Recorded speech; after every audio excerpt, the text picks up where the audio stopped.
600 ग्रॅमचा कांदा झाला होता. अख्ख्या गावामध्ये ते कांद्या घेऊन फिरत होते दाखवायला. मग गाव त्या कांदा पाहायला आलं होतं.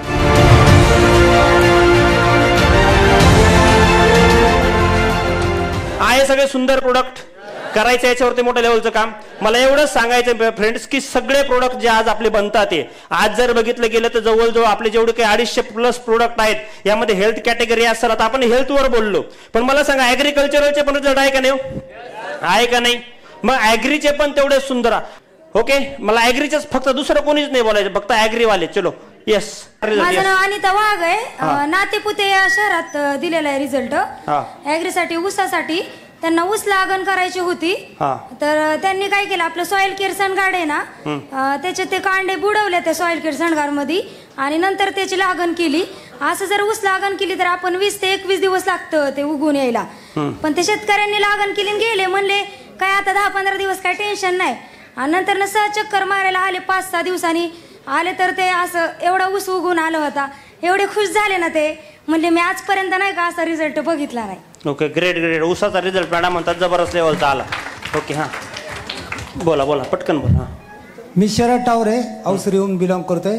मी तालुका सांगा, तुमच्या गावाचं नाव लोकांना कळणार नाही. हां बोला बोला. कांद्याच्या पिकावर आणि बीट आणि लसणावर आपल्या सनेज प्रोडक्टचा रिझल्ट घेतला. मला तोपर्यंत काय माहिती नव्हतं. पिंगळे साहेब आले, त्यांनी मला माहिती सांगितली आणि मी आपण दुसऱ्या दुकानातून घ्यायचं म्हणून यांच्याकडून घेतलं होतं, पण मला 1 नंबरचा रिझल्ट आला. Okay okay okay. खेड तालुक्यातनं सरांना कशावरती? कांद्यावरती. कांदा, लसूण आणि बीट. Okay, great great. द्राक्षेसाठी दिले होते. अकलूज जवळ खंडाळी म्हणून गाव आहे, तर वायनरीसाठी ते द्राक्ष वापरले जातात आणि त्यांना दरवर्षी 7 टनापेक्षा पण कमी येत होते. तर आपले जे जुने प्रॉडक्ट होते ना अगोदरचे, ते शेड्यूल प्रमाणे वापरायला लावले आणि यावेळेस त्यांना 9 टन द्राक्षे आले त्याच्यात. ओके, उत्पन्न किती येत होते पहिले? 7 पेक्षाही कमी यायचे, 6-6.5. 6-6.5 यायचे आणि आता 9 टन द्राक्ष निघाले. ओके, जागेवरून 90 रुपये किलोनी जातात. Okay, great great. मी महादेव जाधव बोलतो, राशीन तालुका कर्जत. मी 2 पिकावर ऍक्च्युअली तसा रिझल्ट बऱ्याच ठिकाणी घेतला आहे, पण मेजॉरिटी तुम्हाला तो जे 2 पिकावर रिझल्ट घेतलेला आहे. गेल्या वर्षी कांद्याच्या पिकावर रिझल्ट घेतला होता. ज्यावेळेस सुरुवातीला पाऊस आला आणि बऱ्याच सगळ्या क्षेत्रावर रोग पडले सगळीकडंच. कांदा पीक सेन्सिटिव्ह आहे, मसाला पीक आहे तसं पाहिलं तर ते, कारण त्याला जास्त रासायनिक चालत नाही, म्हणून आपण त्याच्यावर टोटल ट्रीटमेंट दिली. राशीनजवळ एक देशमुखवाडी म्हणून एक गाव आहे, एका शेतकऱ्याकडं ते आपण ते रिझल्ट दिला तिथं. तर त्याचं क्षेत्र ॲक्च्युली 2.25 एकर येतं.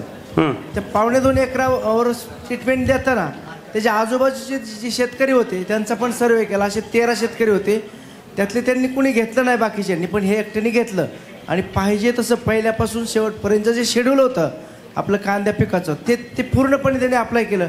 पाऊस येत असताना सुद्धा चालू पावसामध्ये काही ट्रीटमेंट आपण दिली होती. त्यावेळेस जवळजवळ त्याला 450 बॅग त्या कांद्यामध्ये निघल्या आणि त्याचे 2.25 लाखाचं उत्पन्न झालं. इतर शेतकऱ्यांचा अक्षरशः कांदा पूर्णपणे सोडून गेला होता. जे कांदा उपसून असं काढलं का अक्षरशः खालच्या मुळे सगळ्या म्हणजे ते काहीच येत नव्हतं, कांदा पूर्ण मोकळा यायचा. म्हणजे त्याच्यामुळं तो एवढा ट्रस्ट झाला. दुसऱ्या टर्ममध्ये ज्यावेळेस कांदा लागवड केली प्रत्येक शेतकऱ्याने सगळ्यांनी आपली खतं घेतली होती. एक मिरचीचा रिझल्ट आहे, आता रिसेंटलीचा आहे, उन्हाळ्यामध्ये लावलेली. एक 15 दिवस झाले होते फक्त मिरची लागवड करून. तर त्या मिरचीवर हिरवी आळी असती, हिरवी आळी लागली, नाग आळी पण लागली, पानाची अक्षरशः जाळी तयार झाली होती पूर्ण. तर ते जाळीनंतर व्हायरसचा पण अटॅक झाला. असे 3-4 प्रकारचे रोग त्याच्यावर झाले होते. तर ज्यावेळेस आपले सनेजचे प्रोडक्ट दिले त्यांना ना फक्त 3 दिवसामध्ये रिझल्ट आला सर. ओके, 3च दिवसामध्ये नाग आळी पूर्ण गायब झाली, व्हायरस कंट्रोलमध्ये आला आणि जी हिरवी आळी असते ती आळी पण गायब झाली. तर त्या शेतकऱ्या फक्त 13,000 खर्च केलेला आहे आणि एका महिन्यामध्ये आतापर्यंत त्यांनी 1 लाख रुपये इन्कम घेतलेलं आहे त्या मिरचीतून, फक्त 13,000 खर्च करून. Okay okay, great great great. बस झालं. नमस्ते सर, श्रीगोंद्याहून बिलॉंग करतो, प्रवीण आरडे. तर एक असा जबरदस्त रिझल्ट घेतला. 1300 झाडं होते संत्र्यांचे. तर ते संत्र्यांचे झाडं पूर्ण ते शेतकरी काय म्हणत होता, मला रिझल्ट द्या. ते झाडं काय होते पूर्ण सुकलेले होते आणि जसं की त्याला संत्र आलं की संत्र गळायचे. त्याला आम्ही गेलो, व्हिजिट दिली, त्याला एक डायरेक्ट त्या सांगितलं होतं की जबरदस्त रिझल्ट तुम्हाला येऊ शकतो. त्यांना रिझल्टचे प्रोडक्ट दिले, आपले सॉइल केअर, ब्लॅक गोल्ड आणि हे दिलं होतं आपलं सनगार्ड. तर हे 3 प्रोडक्ट दिले त्यांना, तब्बल दिले मी 26,000 रुपयाचे प्रोडक्ट सर. आणि असा जबरदस्त रिझल्ट आला तर त्यांनी ड्रिंचिंग वॉटर सोडलं ती आणि सॉइल केअर वगैरे सगळं आतूनच सोडलं पाण्यातून. तर त्यांना 15 ते 20 दिवसात असा रिझल्ट आला, पूर्ण झाड हिरवेगार झाले. आणि ते एका गावात आम्ही दिल्यानंतर पूर्ण त्याच गावामध्ये मी 76,000 रुपयाचे फक्त 15 दिवसात प्रोडक्ट रिटेल केले होते एका रिझल्ट. म्हणून थोडा वेळ घेते. सांगण्यासारखं आहे सर, म्हणतात ऐका आता नीट ऐका. तर विषय असा आहे, मी नांदगाव तालुका कर्जत अहमदनगर जिल्ह्यामधून बोलतोय. तर मी आमच्या शेजारी निंबाळकर म्हणून एक शेतकरी, तर फार दिवसापासून ते जो शेतकरी करतात आधुनिक पद्धतीने, पण रासायनिक खतं वापरत होते. तर मी शेजारी असल्यामुळे ते काय माझे ऐकत नव्हते कधीच. पण मी त्यांना थोडा फोर्स केला, बुवा तू सुरुवातीला हे वापरून बघ म्हणलं, रिझल्ट नाही आला तर नाही आला, तो रिटर्न इथं वापरताय ना तुम्ही, तर एकदा मी सांगतोय म्हणून माझे विश्वास ठेवून एकदा वापर. तर मी त्यांना सॉइल केअर सनगार्ड वगैरे कांद्याच्या पिकाला दिले होते. तर त्याच्यानंतर तो रिझल्ट असा आला सर, तर 600 ग्रॅमचा कांदा झाला होता. अख्ख्या गावामध्ये ते कांद्या घेऊन फिरत होते की दाखवायला, मग गाव त्या कांदा पाहायला आले होते. तर त्या शेतकऱ्यांनी परत ऊसाला वापरलं, तर 3ऱ्या वर्षाचा खोडवा होता ऊस, 3ऱ्या वर्षाची तोड झालेली होती. तर 6व्या महिन्यामध्ये 3ऱ्या वर्षाचा खोडवा 16 ते 17 कांड्यावर गेला होता. त्याच्यानंतर एक कुंभेज मध्ये एक शेतकरी सर फक्त एक सॉइल केअर दिली होती, आणि त्या सॉइल केअरचा 6व्या दिवशी रिझल्ट असा आला होता की मुळ्यांचं प्रमाण इतकं वाढलं होतं की त्यांना पांढरी मुळे कधीच माहित नव्हती. तर सॉइल केअर मुळे झालं की त्यांनी आम्हाला 3 एकर क्षेत्र डायरेक्ट आमच्या ताब्यात दिलं.